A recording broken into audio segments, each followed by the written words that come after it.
Assalamualaikum warahmatullahi wabarakatuh. Kami dari kelompok 2 yang beranggotakan Liana Sari, Lina Wayuningrum, Meida Ayu Rosmalia, Nihayatul Maulida, dan juga Nova Safitri. Di sini kami menginvestasikan dana kami pada saham-saham yaitu di Bank Sentral Asia atau dengan kode BBCA. Lalu ada MD Picture yaitu film, ada Mayora Indonesia, dan juga Multipolar Teknologi atau MPLT. Saham pertama yang kelompok kami koleksi yaitu saham milik PT Bank Sentral Asia Tbk dengan kode saham BBCA. Latar belakang perusahaan PT Bank Sentral Asia Tbk merupakan perusahaan pada bidang usaha bank umum. Pada tahun 2017, BCA mendirikan PT Central Capital Venture guna mengikuti inovasi layanan keuangan berbasis digital. Produk dan layanan perseroan meliputi produk simpanan, layanan transaksi perbankan, perbankan elektronik, layanan cash management, kartu kredit, produk inovasi, fasilitas kredit, bank garansi, fasilitas ekspor-impor, dan fasilitas valuta asing. Pada 2017, jumlah kantor wilayah ada 12, terdiri dari 146 kantor cabang utama, 256 kantor cabang pembantu, dan 244 kantor kas. Kita masuk pada analisis teknikal. Kelompok kami mengoleksi saham ini karena mengikuti tren pasar. Mengikuti tren pasar merupakan salah satu metode untuk meminimalkan resiko di pasar saham.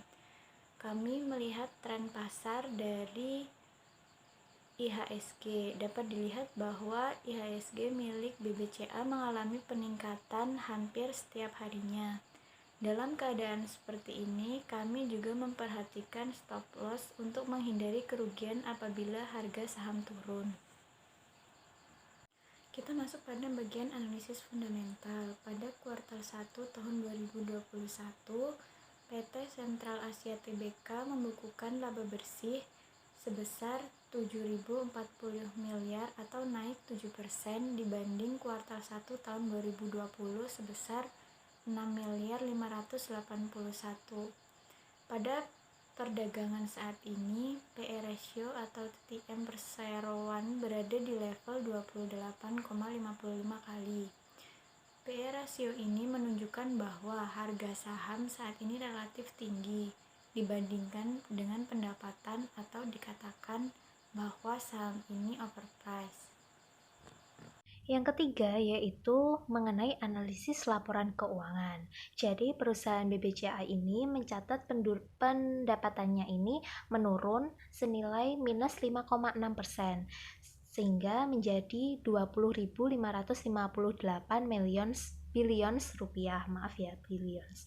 Jadi gross profit margin pada kuartal ini adalah 88,0%. Nah, dibandingkan dengan 85,6% pada periode yang sama di tahun lalu. Laba kotor tercatat turun juga, yaitu senilai minus 2,9 menjadi 18.087.992 billion rupiah. Nah, dari sisi arus kasnya, BBCA ini melaporkan negatif operating cash flow sebesar 10.433 billion rupiah.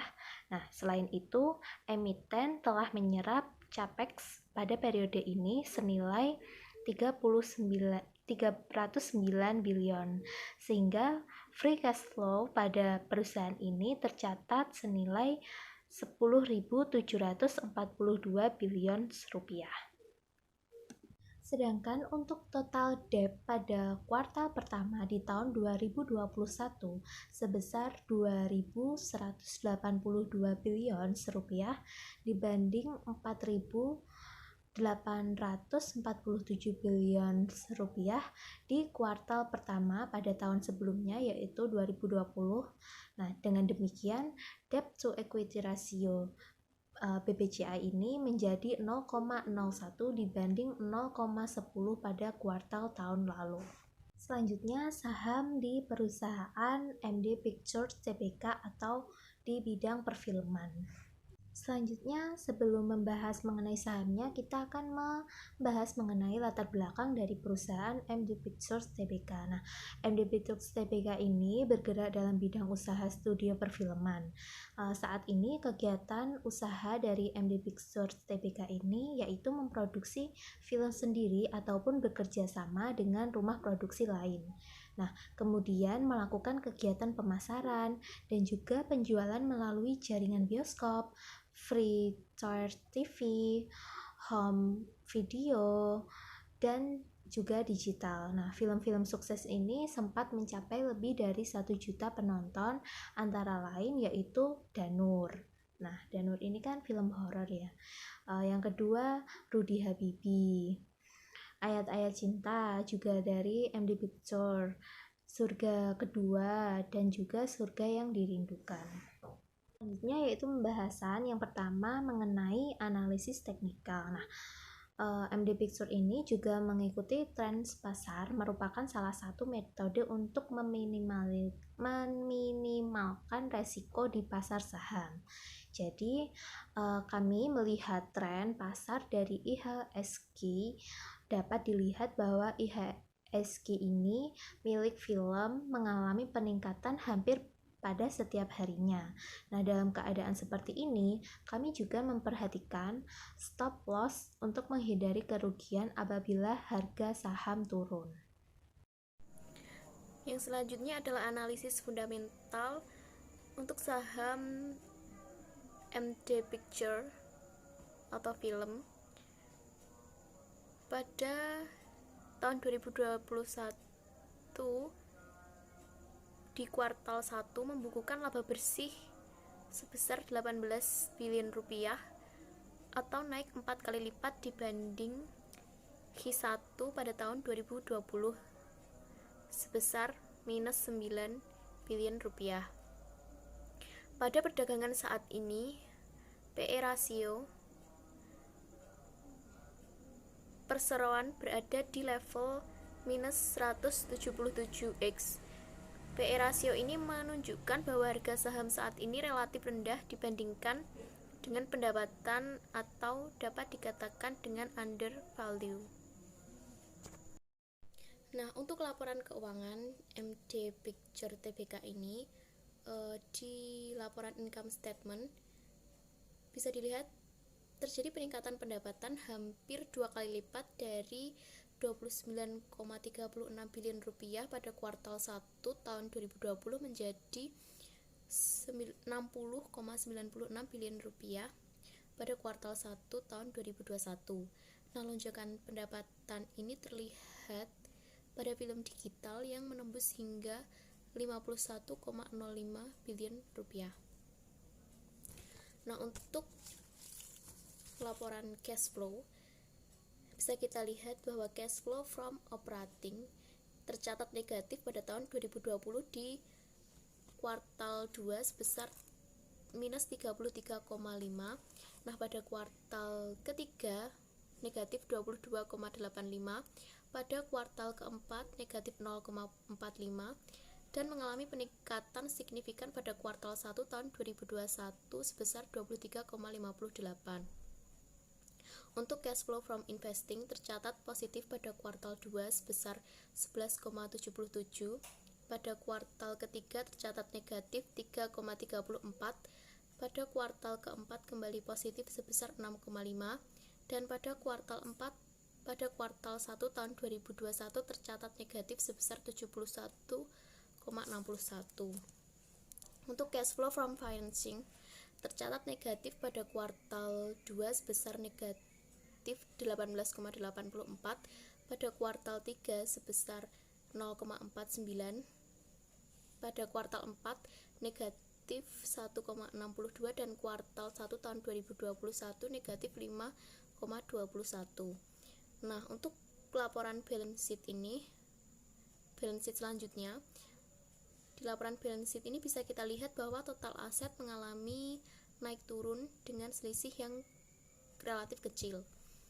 Nah, untuk total liability mengalami peningkatan dan debt equity ratio memiliki nilai yang sama untuk setiap kuartal atau stagnan di tahun 2020 dan di kuartal 1 tahun 2021. Nah, untuk saham yang ketiga, kelompok kami memilih PT Mayora Indonesia Merdeka atau MYOR. Latar belakang perusahaan PT Mayora Indonesia Merdeka atau MYOR bergerak dalam bidang pembuatan makanan, permen, dan biskuit. Perusahaan menjual produknya baik di pasar domestik maupun luar negeri. Perusahaan mulai beroperasi secara komersial pada bulan Mei 1978.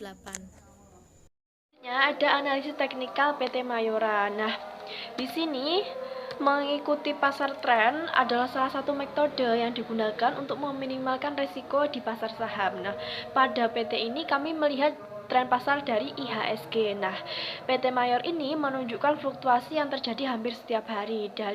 Dalam keadaan seperti ini, kami juga memperhatikan hal lain, yakni stop loss untuk menghindari kerugian apabila suatu saat saham mengalami penurunan. Selain itu, kondisi saat ini yang mendekati hari raya dan rencana peluncuran produk baru akan berpotensi dalam peningkatan IHSG pada PT Mayora. Ada analisis fundamental. Nah, di sini sudah disediakan informasi mulai dari Q1, Q2, Q3, Q4 dari tahun 2018, 2019, dan 2020. Nah, di sini menunjukkan bahwa Q1 2020 itu membukukan laba bersih sebesar 931B atau naik hampir 2 kali lipat dibanding dari Q1 yang 2019 sebesar 466B. Nah, pada perdagangan saat ini PR rasio perseroan berada di level 26,58x. Nah, PR rasio ini akan menunjukkan bahwa si saham ini memiliki saham yang relatif tinggi dibandingkan dengan pendapatan atau dapat dikatakan sebagai overprice seperti itu. Selanjutnya, di sini juga disediakan laporan keuangan. Nah, ini ada income statement pada mulai dari Q20 ya, Q1 2020 seperti itu. Enggak ada Q1, Q2, Q3, dan Q4 pada 2020. Begitupun ada cash flow, ada balance sheet seperti itu. Nah, pendapatan ini menunjukkan pendapatan yang terus meningkat pada setiap kuartalnya. Nah, peningkatan ini disebabkan oleh peluncuran produk baru yang dilakukan oleh PT Mayora sehingga total pendapatannya ini meningkat begitu. Jadi pendapatannya mulai dari kuartal 1, 2, 3, 4 itu mengalami peningkatan seperti itu. Ada multipolar teknologi TBK atau MPLT yang akan dijelaskan oleh teman saya sebagai berikut. Kemudian yaitu latar belakang perusahaan. Nah, untuk perusahaan multipolar teknologi TBK ini bergerak di bidang jasa telekomunikasi, industri informatika, perdagangan umum, meliputi perdagangan impor, ekspor, interinsulair, lokal, dan retail atau eceran. Nah, jasa pengembangan dan pengelolaan properti atau real estate, penyewaan ruang-ruang dalam bangunan, dan juga investasi. Saat ini, perseroan ini berkedudukan sebagai induk dari entitas-entitas anak perusahaan yang bergerak dalam bidang perdagangan, retail, teknologi, multimedia, dan juga kearsipan.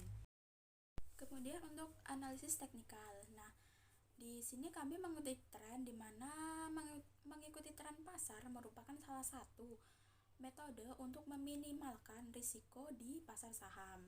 Nah, kami melihat tren pasar dari IHSG dan dapat dilihat bahwa IHSG milik MPLT atau Multipolar Teknologi TBK ini mengalami peningkatan hampir setiap hari.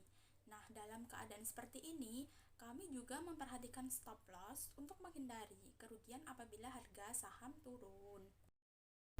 Yang selanjutnya ini ada analisis fundamental. Nah, di mana Q1 pada tahun 2020 membukukan laba bersih senilai 33 miliar atau naik hampir 2 kali lipat dari Q1 pada tahun 2019 yang sebesar 19 miliar. Nah, untuk perdagangan saat ini PE rasio atau TTM perseroan berada di level 18,75 PE. Nah, rasio ini menunjukkan bahwa harga saham saat ini relatif tinggi dibandingkan dengan pendapatan, atau bisa dikatakan bahwa harga saham ini overpriced. Selanjutnya dapat kita ketahui nilai ROE. Nah, nilai ROE ini sebesar 21,2%. Nah, ini juga cukup tinggi yang menandakan bahwa perusahaan mampu menghasilkan keuntungan yang tinggi bagi pemegang saham. Lalu ada laporan keuangan. Nah, di sini dikatakan pendapatan terus mengalami peningkatan dari kuartal 1 sampai kuartal 4 pada tahun 2020. Nah, untuk net income juga mengalami peningkatan dari Q1 ke Q2 sebesar 0,02 dan mengalami penurunan dari Q2 ke Q3. Nah, sebesar 0,01 dan kembali meningkat di kuartal ketiga sebesar net income 0,05. Selanjutnya untuk cash flow from operating tahun 2020 di sini mengalami penurunan pada kuartal kedua dan ketiga. Nah, namun mengalami peningkatan signifikan di kuartal keempat. Nah, cash flow from investing bernilai negatif pada Q1, Q2, dan Q4. Namun di Q3 bernilai positif. Nah, sedangkan cash flow from financing bernilai negatif di tahun 2020. Selanjutnya dapat dilihat ini total aset mengalami peningkatan pada kuartal pertama, kedua, dan keempat. Nah, namun sempat menurun di kuartal ketiga. Nah, total liabilitas ini mengalami naik turun tahun 2020 dan nilai debt to equity ratio sebesar 0,24, di mana ini menunjukkan bahwa total utang yang jauh lebih besar daripada total modal. Sekian untuk penjelasan kami mengenai investasi yang kami lakukan untuk saham BBCA, saham Mayora, NPLT, dan juga film. Terima kasih. Wassalamualaikum warahmatullahi wabarakatuh.